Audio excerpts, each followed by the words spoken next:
حضرت عبداللہ ابن سلام رضی اللہ تعالیٰ عنہ فرماتے ہیں کہ میں یہودیوں کا بہت بڑا عالم تھا. ملنگ شلنگ بندے مطمئن کرنے آسان ہوتے ہیں، عالم فاضل پڑھے لکھے بندے کو کسی بندے کا مطمئن کرنا، متاثر کرنا بڑا مشکل ہوتا ہے. آپ فرماتے ہیں میں نبی کریم علیہ السلام کی بارگاہ میں پہلے دن گیا میں بحث کے ارادے سے، مناظرے کے ارادے سے، چونکہ یہودیوں کا عالم تھا. حضور اونٹنی پر تشریف فرما تھے. او یارو، محنت کر کے جو میک اپ کر کے چہرہ بنایا جاتا ہے اس کے اندر حسن تو کئی دفعہ ہوتا ہے پر جاذبیت نہیں ہوتی. لیکن جس بابے نے کبھی میک اپ نہ کیا ہو لیکن وضو ذرا طریقے سے کرے روز، تو رنگ گورا نہ بھی ہو تو لوگ کئی دفعہ یہ نہیں کہتے رنگ گورا ہے، بلکہ لوگ کہتے ہیں چہرہ نورانی ہے. اب میں اس پر میں کچھ کلام کر سکتا ہوں کہ گورے اور نورانی چہرے میں بھی فرق ہوتا ہے. کچھ چہرے گورے ہوتے ہیں پر نورانی نہیں ہوتے، کچھ گورے نہیں ہوتے پر نورانی بڑے ہوتے، یہ الگ عنوان ہے. تو حضرت عبداللہ ابن سلام رضی اللہ تعالیٰ عنہ فرمانے لگے جب میں گیا تو حضور اونٹنی پر تشریف فرما تھے. کہتے ہیں سادہ وضو، اور میں دیکھ رہا تھا کہ داڑھی مبارک میں کنگھی بھی نہیں ہوئی تھی. سرکار نے سر پہ سادہ سا امامہ باندھا تھا. حضور اونٹنی پر بیٹھے تھے اور جس اونٹنی پر تشریف فرما تھے اس پہ کجاوا بھی کوئی نہیں تھا. لیکن کہتے دو جملے حضور کی زبان سے نکلے، دو جملے، اور میں ان جملوں کا قیدی ہو گیا. میرے محبوب نے فرمایا جو چاہتا ہے کہ اس کی عمر بھی زیادہ ہو، رزق میں بھی برکت ہو.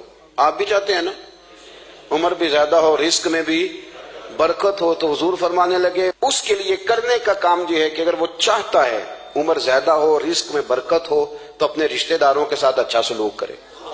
یہ حدیث اگرچہ اپنے انہی الفاظ کے ساتھ مشکات میں موجود ہے، لیکن وہاں حضرت عبداللہ ابن سلام رضی اللہ تعالیٰ عنہ کہتے ہیں کہ وہ کیا مٹھاس تھی لفظوں میں، جملے تھوڑے تھے، بات میں گہرائی بہت زیادہ تھی. میں آیا تھا بحث کرنے پر میں آگے بڑھا، حضور کا دست مبارک تھاما اور میں نے عرض کی یا رسول اللہ مجھے کلمہ پڑھا دے، میں مسلمان ہونا چاہتا ہوں. ہمارے ہاں لوگ سمجھتے ہیں کہ بہت زیادہ فلسفہ بیان کرنے والا شاعر کوئی بڑا پڑھا لکھا بندہ ہوتا ہے. یہ جی نفسیات کا بڑا ماہر ہے جی، اس نے کئی ماسٹر کیے ہوئے ہیں، ایم فل کی ہے، پی ایچ ڈی کی. او خدا کے بندے، نفسیات کا ماہر وہ ہوتا ہے جو سامنے والے کی عقل کے مطابق بات کرنا جانتا ہے. اور اگر تم کہے جی میری بات ہی بڑی مشکل ہے میں کس کو سمجھاؤں، تو آپ یہ پڑھے لکھے نہیں ہیں، آپ ابھی سمجھدار نہیں ہوئے. کلم الناس علی قدر عقولہم. اگر آپ پڑھے لکھے ہوتے تو لوگ آپ کی بات سمجھتے. میرے رسول کریم نے کبھی کوئی مشکل بات نہیں کی، کبھی کوئی فلسفہ نہیں بیان کیا، بلکہ تیری نگاہ ناز سے دونوں ہی مراد پا گئے. عقل غیاب جستجو، عشق حضور و اضطراب. اقبال کہتے ہیں اگر بڑا عقل مند آدمی ہوتا تھا تو حضور کی بات اس کے دل کو بھی اچھی لگتی، اور اگر کوئی عشق و مستی والا آتا تھا نا کہ میں نے مست ہو کے آنا ہے تو وہ بھی میرے نبی کی باتوں سے مست ہو جایا کرتا تھا. دونوں تیری نگاہ ناز سے دونوں مراد پا. تو حضور کو بات کرنے کا سلیقہ بھی بڑا شاندار آتا تھا. حضرت عائشہ صدیقہ رضی اللہ تعالیٰ عنہ فرماتی ہیں کہ نبی کریم صلی اللہ علیہ وسلم جب بات کرتے تھے تو اتنی دھیمی کرتے تھے، اتنی دھیرے میں کرتے تھے. میں تو چھوٹا آدمی ہوں، کسی بڑے بندے کو نصیحت بھی نہیں کر سکتا، ورنہ میں علماء سے تو نہیں لیکن جو طالب علم ہیں جن کا خیال ہے کہ شاید اور میرے پاس کچھ سیکھنے آئے ہوئے ہیں مدرسے کے، تو میں ان سے کہتا ہوں کہ وہ کیا خطابت ہوئی جس میں سامنے والے کو سمجھ ہی نہیں آئی آپ نے کیا کہا. آپ اتنے جوش میں چلے گئے، کہتا جی وہ میرا عشق بڑا جوان تھا. تو میں نے کہا آپ کا عشق زیادہ جوان تھا، پھر رسول پاک کی سنت سے آگے نکل گیا ہے. اب ٹھہر ٹھہر کے بات کریں. آپ کی بات اگر سامنے والے کی سمجھ میں نہ آئی تو اس کا معنی کیا ہوا. اسی طرح سے ہماری نعت خوانی کا ماحول ہوتا ہے، 6 بندے نعت پڑھ رہے ہوتے ہیں، ایک اسپیکر ادھر ہوتا ہے ایک ادھر ہوتا ہے، کوئی سمجھ نہیں آتی ہے کیا کہہ رہے ہیں. اور پھر اس کے ساتھ ساتھ وہ یہ بھی مطالبہ کر رہے ہوتے ہیں کہ ہاتھ بھی کھڑے کرو جنو جنو عشق کے. میں کہ نہیں کہی تھا، ویسے تو کہہ چلو پڑھ لیں، ورنہ اگر آپ ایسے ہی استاد بائی پاس والے بیچارے کو تو ہارٹ اٹیک ہو جائے گا ہاتھ کھڑا کرے گا، تو ہے تو وہ بھی عاشق رسول ہی نا. لیکن یہ قسمیں نہ ڈالیں، یہ کوئی طریقہ ہی نہیں ہے، نہ کہیں دین اس کی اجازت دیتا ہے. ہم نے تو یہ سنا ہے کہ صحابہ کہتے ہیں جب اللہ کے حبیب گفتگو کرتے تھے تو ہم یوں بیٹھتے تھے کہ ہمارے سروں پہ پرندے بیٹھے ہو، تو حرکت بھی نہیں کرتے تھے. تو بہرحال جو بات عرض کرنی ہے اس پر غور کریں. جناب عائشہ صدیقہ کہتی ہیں ٹھہر ٹھہر کے بات کرتے آہستہ، اور یہ لفظ آپ کو یاد رکھنا ہے. سیدہ عائشہ صدیقہ کہتی ہیں جب حضور گفتگو کرتے تھے نا تو اگر ہم نبی پاک کے الفاظ کو گننا چاہتے تھے تو گن بھی سکتے تھے، گننا چاہتے تو گن بھی. ایک تو آپ کی جو سادگی ہوگی وہ اصل ہوگی، ملمہ سازی سے نکلیں. پہلے ہماری شادیوں پہ دلہا اور دلہن جاتے تھے بیوٹی پارلر، اب سارا خاندان جاتا ہے. اس میں حسن نہیں ہوتا، اس میں بے وقت ہو جاتا ہے آدمی. آپ کو جو رب کریم نے بنایا ہے اس سے زیادہ شاندار آپ کو کوئی بنا سکتا ہے؟ الذی خلقک فسواک فعدلک. فی ای صورت ما شاء رکبک، اللہ فرماتے ہیں جو میں نے تیرا چہرہ بنایا ہے نا یہ میری چاہت ہے، میں نے جیسا چاہا ہے تجھے بنایا ہے، تو مجھے تجھے وہ چہرہ پسند کیوں نہیں جو میرے رب نے بنایا ہے؟ یہ چاہت ہے الذی خلقک کا، جس نے تمہیں پیدا کیا، فسواک فعدلک، پھر ہموار کیا، پھر برابر کیا، اور فی ای صورت ما شاء رکبک، پھر جس صورت میں اس نے چاہا تجھے ترکیب کیا۔ تو پہلی بات، اور دوسری بات گفتگو کریں تو ذرا تھوڑا سا نا موقع دیں کسی اور۔ کچھ لوگ ایسے ہوتے ہیں جن کے پاس آپ بیٹھیں تو بس وہی بول لیں گے، آپ نہیں بول سکتے، اب وہی بات کریں، گفتگو کریں، معنی خیز کریں، اتنی باتیں نہ کریں کہ پھر آپ رہ جائیں، کم بات کریں، اور جتنی کریں وہ وزنی کریں تاکہ آپ کی بات کا ایک خاص حجم ہو، ایک وقار ہو۔ اللہ کے محبوب بات کرتے تو اس بات کے اندر وزن ہوتا، وقار ہوتا۔ ہمارے صاحب رحمۃ اللہ علیہ ہمیں اکثر حکم دیتے تھے تقریر تھوڑی کرنا، نعت کے 2-3 شعر پڑھنا، تو میں نے ایک دن عرض کی حضور کیوں؟ فرمانے لگے اللہ رسول کی بات کو بے وقت نہ کر دینا کہ لوگ سننا نہ چاہیں اور تم جبرن سناؤ، فرمایا رنگ اس طرح کا ہونا چاہیے کہ لوگوں میں دلچسپی ابھی ہو اور بات ختم ہو جائے، اس کو بے وقت کر دینا ہے کہ زبردستی آپ۔ تو اچھی گفتگو کریں، معنی خیز سنیں۔ ایک حدیث پاک حضرت ابو بردہ رضی اللہ تعالیٰ ایک صحابی ہیں، البدایہ والنہایہ میں روایت آپ کو ملے گی، وہ کہتا ہے میرا اپنی بیوی سے اختلاف ہو گیا۔ بیوی سے جب بندہ راضی ہوتا ہے تو بڑا ہی راضی ہوتا ہے، پھر وہ کہتا ہے کہ جیسی میری ہے ویسی کسی کی بھی نہیں، اور جب ہوتا ہے نا ناراض تو پھر وہ منگنی سے کہانی شروع کرتا ہے کہ جب میری منگنی ہوئی تھی تو تیرے چاچے نے مجھے گورا تھا، اور پھر وہ دن جب رکھے تھے اس دن جو کام ہوا تھا اس کا بھی ذکر، اب اختلاف جو ہو گیا، اور جب آپ کسی سے ناراض ہوتے ہیں پھر اس کی خامیاں ساری سامنے آ جاتی ہیں، پھر وہ کہتا ہے شادی والے دن تیرے ابے نے صحیح سلوک نہیں کیا، یہ مجھے کپڑے دیے تھے جو کو پہننے والے تو نہیں نا، تو میری اماں، اب اختلاف ہو گیا۔ اب ہم کیا کرتے ہیں، جو قریب والے لوگ ہوتے ہیں وہ اس پر تھوڑا تیل اور ڈالتے ہیں، وہ کہتے ہیں نہیں تینوں تو پتہ ہی نہیں، مجھے تین بڑیاں گلاں دا پتہ ہی نہیں، تو تے شادی تو 15 دن بعد سعودی عرب ٹر گیا ساڑھے کو سن کہانیاں، ہم تمہیں بتاتے ہیں تاکہ تباہی اور اترے۔ اس طرح نہ کریں، آپ ایک آدھ بات کہہ کے چلے جاتے ہیں، ان بیچاروں نے اکٹھے رہنا ہوتا ہے، ان کی زندگی دوزخ بنی رہتی ہے، ان کو قریب کریں۔ اللہ کے رسول تو کسی کا نکاح کرتے تھے تو میاں بیوی کے درمیان محبت کی دعا فرماتے تھے، تو وہ صحابی آئے تو اپنی بیوی سے ناراض تھے تو انہوں نے اب بات شروع کر دی، کہنے لگے یہ بھی کرتی ہے، یہ بھی کرتی ہے، یہ بھی کرتی ہے، یہ بھی غلطی ہے، یہ بھی غلطی ہے، یہ بھی کوتاہی ہے، بڑی باتیں سنائیں۔ اللہ نے کان کتنے دیے اور زبان، اس کا مطلب ہے سنگل بولنا چاہیے اور ڈبل سننا چاہیے۔ اب جتنا بولتے ہیں اس سے ڈبل سننے کا مزاج بنائیں، کیونکہ کان اللہ نے 2 دی اور زبان سنگل بولیں اور ڈبل سنیں۔ حضور سنتے رہے، بلکہ حضرت ابو بردہ رضی اللہ تعالیٰ عنہ کہتے ہیں میرے محبوب نے نا تکیہ منگا لیا، ٹیک لگا لی۔ کئی لوگ کہتے ہیں نا جی ڈاکٹر نے میری بات تو پوری سنی کوئی نہیں، تو جب تک پوری سنی نہ جائے بعض بندوں کو تسلی نہیں ہوتی، پورا وقت دیا۔ وہ کہتے ہیں جتنا میرے اندر غبار تھا سارا میں نے نکالا اور میں نے ثابت کر دیا کہ میری بیوی میں یہ بھی کمزوری ہے، یہ بھی کمزوری ہے، یہ بھی کمزوری ہے۔ کہتے ہیں جب میں تھک گیا نا باتیں کر کر کے اور باتیں ختم ہو گئیں تو حضور ہلکا سا مسکرائے، پھر پہلی نظر ہی لوٹ لے ماہی تیرے یہاں ہار شنگاراں۔ کہتے ہیں حضور ہلکا سا مسکرائے زیر لب اور فرمانے لگے کہ تیری بات ختم ہو گئی ہے تو ایک میں بھی کر لوں۔ تو نبی کریم صلی اللہ تعالی علیہ وسلم فرمانے لگے صرف ایک بات کا جواب دے، صرف ایک، تیرے آگے ہیں یوں دبے لچے فصحا عرب کے بڑے بڑے، کوئی جان منہ میں زبان نہیں بلکہ جسم میں جان نہیں۔ حضور فرمانے لگے یہ بتا کہ تیری بیوی میں ساریاں خامیاں ہی ہیں کہ کوئی خوبی بھی ہے؟ بھائی اتنا جواب دے دے، زیادہ لمبی چوڑی بات نہیں، تیری بیوی میں ساریاں خامیاں ہیں۔ اللہ جو بندے بناتا ہے نا تو ایسا کوئی بندہ رب کریم نے نہیں بنایا جس کے اندر اللہ نے کوئی خوبی نہ رکھی ہو۔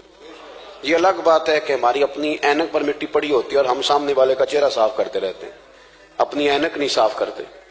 تو حضرت ابو بردہ رضی اللہ تعالیٰ عنہ فرماتے ہیں جب سرکار نے اس شخص سے یہ بات کہی نا کہ کوئی خوبی بھی ہے تیری بیوی میں، تو کہتے ہیں وہ شخص کہتا ہے میری نا بالکل ایک جملے نے سوچ ہی بدل دی ساری، یوں سمجھ لے کہ میں اس روڈ پہ چل رہا تھا، میرے نبی پاک نے مجھے اس والے رستے پہ ڈال دیا، بالکل ساری سوچ، یعنی ایک ہی جملہ لیکن ہر چیز بدل دی سرکار نے۔ حضور فرمانے لگے کوئی خوبی بھی ہے؟ کہتے میں تھوڑی دیر چپ رہا، عرض کی یا رسول اللہ صلی اللہ علیہ وسلم آپ حکم کریں۔ تو حضور فرمانے لگے اپنی بیوی سے کبھی بغض نہ رکھو، اگر تمہیں اس کی خامیاں نظر آئیں تو اس بات پر توجہ کرو جو اس کے اندر خوبی ہو۔ کہتے میں نے اٹھ کے عرض کی یا رسول اللہ میری بیوی پردے کی بڑی پابند ہے، میری خوابگاہ میں کوئی دوسرا شخص کبھی پیر بھی نہیں رکھ سکتا، تو فرمایا جا پھر گھر جا کے بسا، جو سب سے اعلیٰ خوبی تھی وہ تو اللہ نے تیری بیوی کو عطا کی ہوئی ہے، گھر بسا۔ تو ایک تو سرکار کی ظاہری جو اللہ نے آپ کو حسن و جمال دیا تھا وہ بے مثل تھا، گفتگو کا جو ڈھب اور سلیقہ دیا تھا وہ بے مثل اور بے مثال تھا، اور پھر جو حضور کی ادائیں تھی نا، کانا خلقہ القرآن۔ حضرت عائشہ صدیقہ کہتی ہیں میرے محبوب کے اخلاق دیکھنے ہو تو قرآن پڑھو، جن اخلاق کا قرآن درس دیتا ہے وہ عملی طور پر سارے مدینے والے محبوب میں پائے جاتے تھے۔ جو سب سے بہترین عادت تھی نا، بہترین ترین عادت، وہ اللہ نے میرے رسول کریم کو عطا فرمائی۔ ہمارا نا اب ایک مزاج بن گیا ہے، ہمارے بعض لوگ بڑے فخر سے بتاتے ہیں کہ جی مسواک سنت ہے، اب تو سائنس بھی مان گئی ہے کہ مسواک کریں گے تو آپ کے وجود کے اندر جو منہ میں فالتو مادے ہوں گے جراثیم وہ مر جائیں گے، اب سائنس بھی مان گئی ہے۔ مجھے کبھی کبھی اس لفظ سے بڑی تکلیف ہوتی ہے، میں کہتا ہوں کہ سائنس اگر نہ مانے تو ہمیں کوئی اس پہ فرق پڑتا ہے؟ نہ مانے سائنس، ہمیں کیا لینا دینا سائنس سے؟ سائنس تو کبھی کچھ کہتی ہے پھر کبھی کچھ اور کہنے لگ جاتی ہے، سائنس کا کیا ہے؟ سائنس کو منوانا ہماری ڈیوٹی۔ ہاں، اس طرح کا دین نہ بناؤ کہ معاذ اللہ دین کو سائنس کا غلام کر دو۔ سائنس کل بھی رسول اللہ کی غلام تھی، آج بھی میرے نبی پاک کی غلام ہے۔ تو حضور کی جتنی ادائیں ہیں، جتنی، ایک کدو شریف ہے، حضور نے کدو استعمال فرمایا ہے۔ آپ چلے جائیں کسی بھی جگہ پہ، جس بندے کو بہت زیادہ بلڈ پریشر کا مسئلہ ہونا تو آپ اس کو ڈاکٹر کہتے ہیں کہ کدو ملے تو اس کو استعمال کراؤ۔ تیزابیت حد درجے اختیار کر جائے اور اندر کا نظام سارا درم برم ہو جائے تو اس کو کدو استعمال کراؤ، اور آپ اس کی خاصیت دیکھ لیں۔ تمام سبزیوں میں سے تحقیق بھی سب سے زیادہ اسی پہ ہوتی ہے۔ میرے رسول پاک کا ایک طریقہ مبارک ہے، اور صحابہ کے اگرچہ سید الطعام گوشت ہے، کھانوں کا سردار اسے کہا گیا، لیکن حضرت انس بن مالک رضی اللہ تعالیٰ عنہ فرماتے ہیں کہ درزی نے نبی پاک کی دعوت پکائی تھی، وہ درزی تھا، کپڑے سیتا تھا۔ آپ فرماتے ہیں کہ میں حضور کے ساتھ اس درزی کے گھر گیا تو گوشت اور کدو پکا ہوا تھا۔ فرماتے ہیں اگرچہ سردار گوشت ہی ہے پر نبی کریم نے نا گوشت کے ٹکڑے ہٹا کے نا تو اندر سے کدو نکال کے کھایا۔ حضرت انس بن مالک کہتے ہیں مجھے کدو پسند نہیں تو میں نے کبھی نہیں کھایا تھا، گھر میں ہوتا تو میں جھگڑا کرتا، پر آج حضور کی رغبت دیکھی نا تو کل نہیں پسند تھا پر ابھی مجھے کدو بڑا پسند ہو گیا، مجھے کدو شریف سے پیار ہو گیا۔ جو اعلیٰ ترین چیزیں تھیں وہ نبی پاک نے استعمال فرمائی، اعلیٰ ترین۔ زیتون کی افادیت کبھی کم ہوئی ہے 1400 سالوں میں؟ کبھی کسی نے کہا ہو کہ زیتون استعمال نہ کرو؟ کبھی اس کی افادیت میں، یہ امامہ میرے نبی پاک کی سنت ہے، سارے پڑھیے صلی اللہ ہو، حضور کی سنت ہے نا یہ۔ کبھی کوئی بندہ ایسا آپ کو ملا ہو کہ اس نے امامہ باندھا ہو تو کسی نے کہا ہو رہن دے یار تینوں سونا نہیں لگتا؟ بندے سارے سونے سے نہیں نہ ہوندے، میری بات کی سمجھ آ رہی ہے؟ لیکن امامہ کبھی کوئی آپ کو ملے گا ہی نہیں کہ اس بندے کے مزاج کے ساتھ یہ فٹ، یا اس کے چہرے کے ساتھ یہ فٹ۔ اینک آپ لے لیں بازار سے، چھوٹی بھی ملتی ہے بڑی بھی ملتی ہے، کچھ لوگوں کے چہرے پہ کچھ چیزیں نہیں سیٹ ہوتی، فٹ نہیں ہوتی، لیکن یہ سرکار کی چونکہ سنت ہے، اور اس کا اعزاز یہ ہے کہ نبی پاک نے فرمایا جمعے والے دن امامہ باندھ کے آیا کرو، جمعے والے دن امامہ باندھ کے آیا کرو۔ جو لوگ جمعے والے دن امامہ باندھ کے آتے ہیں اللہ کے فرشتے ان پر درود بھیجتے ہیں۔ لیکن امامہ شریف ہونا چاہیے، اپنی مرضی کا رومال نہ باندھ لیں، کم از کم 3.5 گز ہو اور ٹوپی کے اوپر باندھا گیا ہو۔ اپنی مرضی کا طریقہ نہیں اختیار کریں، وہ جو شریعت نے حدود بیان کی ہیں اس کے مطابق چلیں۔ میری بات کی سمجھ آ رہی ہے؟ تو جو بات میں نے چھیڑی ہے وہ یہ ہے کہ اللہ کے محبوب رب کریم کی دلیل ہے۔ جتنا کائنات کے اندر حسن کوئی بندہ تلاش کرنا چاہے گا وہ مجبور ہو جائے گا اور اسے دروازہ رسول پہ جانا ہی پڑے گا، اسے نبی پاک کے دروازے پر اسے جانا پڑے۔ ہم کوشش بڑی کرتی ہیں سونے لگنے کی، بڑے بڑے لوگ روپ دھارتے ہیں بیچارے، بڑا کچھ کرتے ہیں، لیکن آپ کو لوگ سونا کہیں گے، نورانی نہیں کہیں گے۔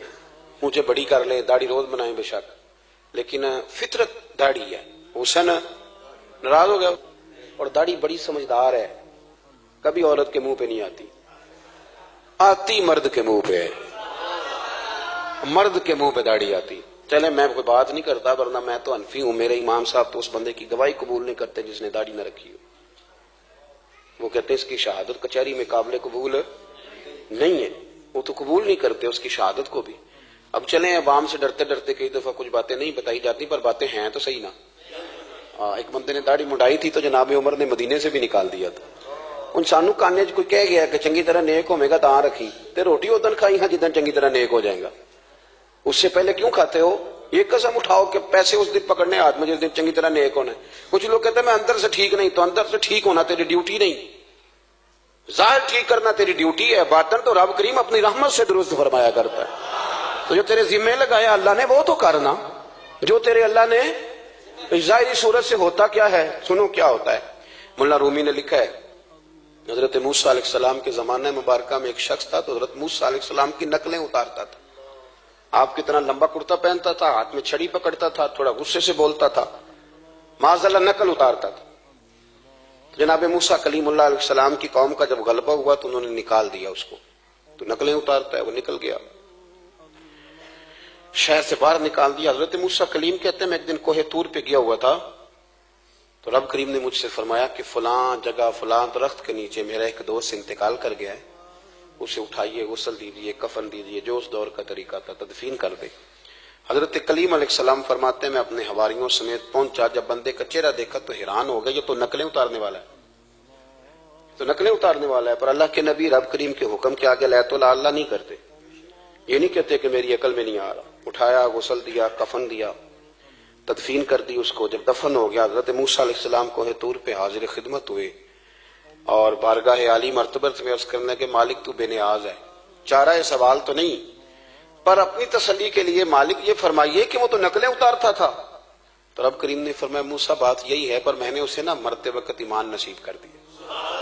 وہ آپ کا کلمہ پڑھ کے دنیا سے گیا ہے اور توبہ کر کے گیا ہے, تو مالک اتنی کرم نوازی کیوں ہوئی؟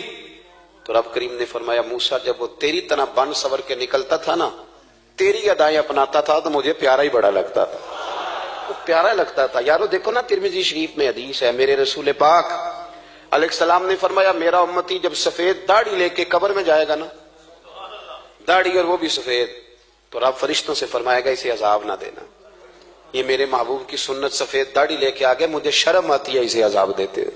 آپ بات کو سمجھے کہ یہ حضور کی سنت کا اعزاز جو اللہ کی بارگاہ میں, رب کے حضور جو سنت کا اعزاز اس لیے کہ کائنات میں سب سے اعلیٰ ترین جو کام تھا وہ کیا ہی میرے مصطفیٰ کریم نے. اعلیٰ ترین عمل نبی پاک کا, اعلیٰ ترین, اور طریقہ مبارکہ میں حسن اور جاذبیت. اور آپ اندازہ کر لیں, ہم لوگ پٹری سے اتر جاتے ہیں, مرضی کرتے ہیں, ہمارا مزاج ہے جتنا مرضی کو کہے کہ الکوہل والی خوشبو استعمال نہ کریں, پر ہم کوئی نہ کوئی دلیل نکال کے لے ہی آتے ہیں. لیکن خوشبو اس دور میں بھی اتنی بکتی ہے جس کی حد نہیں, اور لوگ اپنی اپنی ضرورت کے لیے اس کو استعمال ہے. ان 1400 سالوں میں 1450 سالوں میں ایک دفعہ بھی ایسا نہیں ہوا کہ یہ کاروبار کہیں ٹھنڈا ہوا ہو. حرم شریف اللہ آپ کو لے جائے تو مسجد نبی میں سونے کی دکان کے ساتھ خوشبو والی دکان ہوتی ہے. یعنی اتنا مہنگا کاروبار ہے کہ جتنا کرایہ سونے کی دکان والا دے رہا ہے اتنا ہی خوشبو کی دکان والا دے رہا ہے. اتنا مہنگا یہ کاروبار ہے. ایک دن بھی اس کام کی اہمیت کم نہیں ہوئی. اور رسول کریم نے کیا فرمایا؟ صحابہ کہتے ہیں 3 چیزوں سے کبھی منع نہیں کرتے تھے. کوئی تکیہ دیتا تھا تو قبول کرتے تھے, کوئی بندہ اگر حضور کو دودھ پیش کرتا تھا تو نبی پاک قبول کرتے تھے, اور اگر کوئی شخص حضور کو خوشبو دیتا نا تو حضور جلدی قبول فرماتے تھے. یہ مزاج تھا. تو جو اعلیٰ ترین چیزیں تھیں ان کو میرے رسول کریم صلی اللہ علیہ وسلم نے کیا, ہمیں کر کے دکھایا. ہمارا ظاہری حلیہ, آج بھی اہل عرب لمبا کرتا پہنتے ہیں, آپ لمبا کرتا پہن لیں, حیا کے زیادہ قریب ہے. کھلا لباس حضور پسند کرتے تھے, یہ شرم و حیا کے زیادہ قریب ہے, اس کے اندر انسان کا پردہ زیادہ ہے.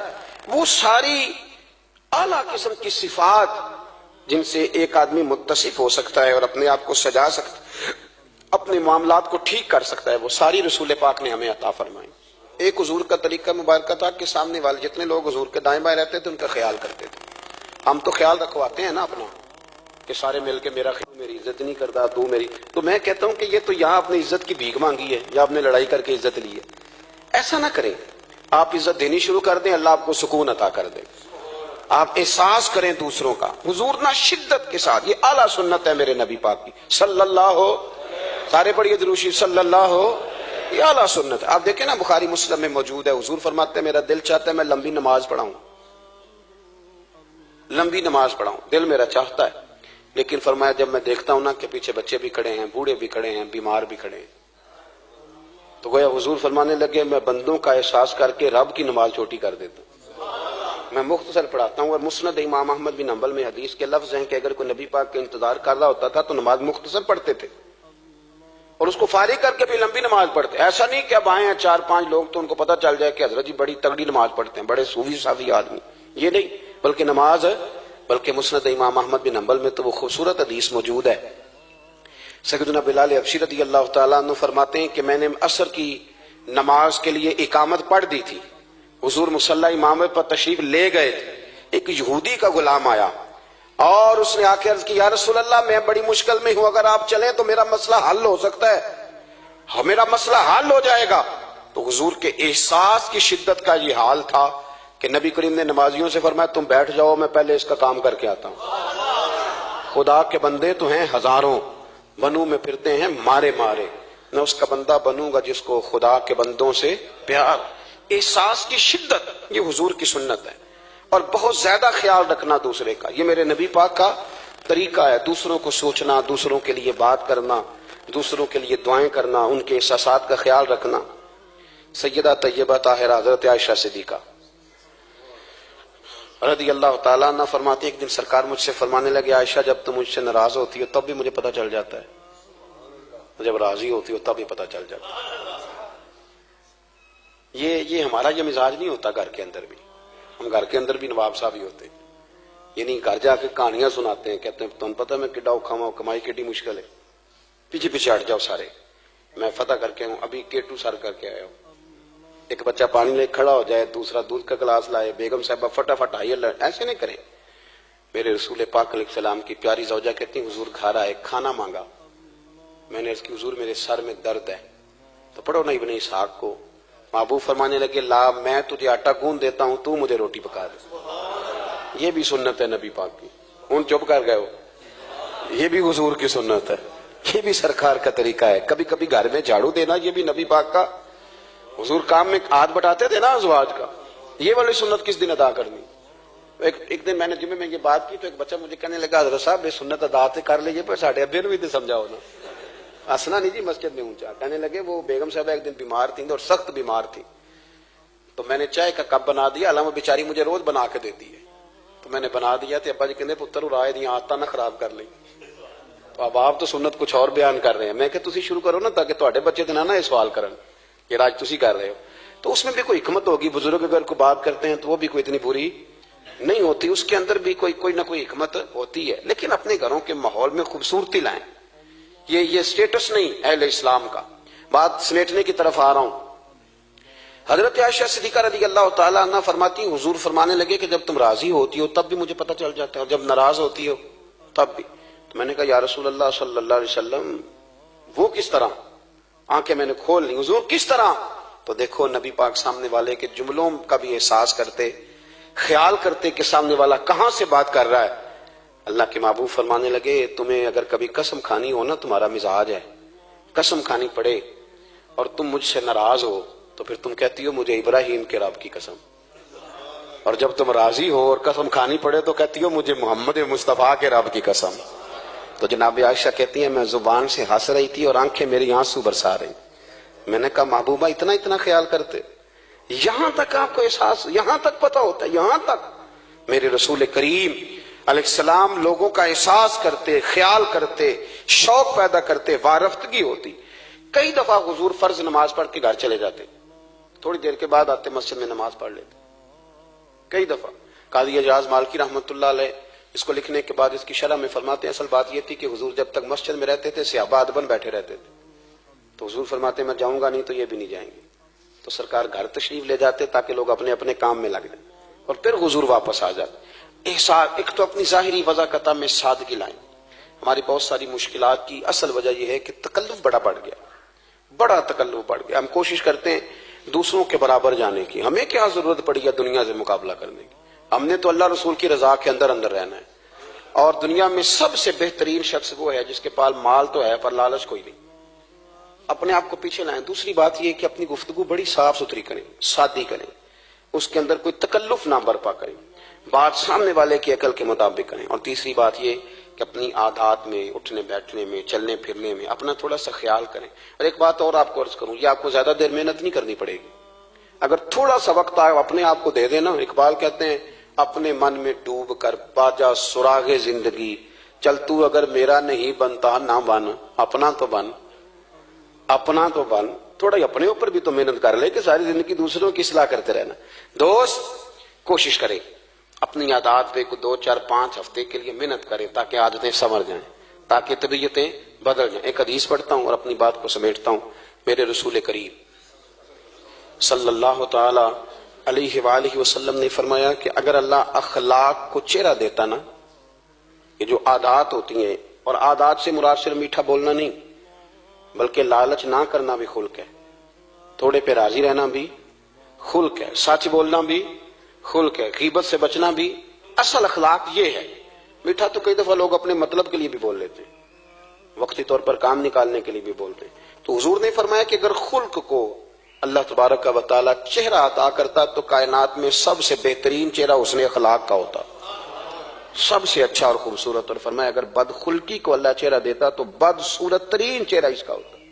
اس کا کیا معنی ہوا کہ اگر ہمارا کردار اچھا ہے، سوچ اچھی ہے، لوگوں کے بارے میں نظریہ اچھا ہے، احساس ہے، تو پھر ہمارے اندر دنیا کا سب سے خوبصورت انسان موجود۔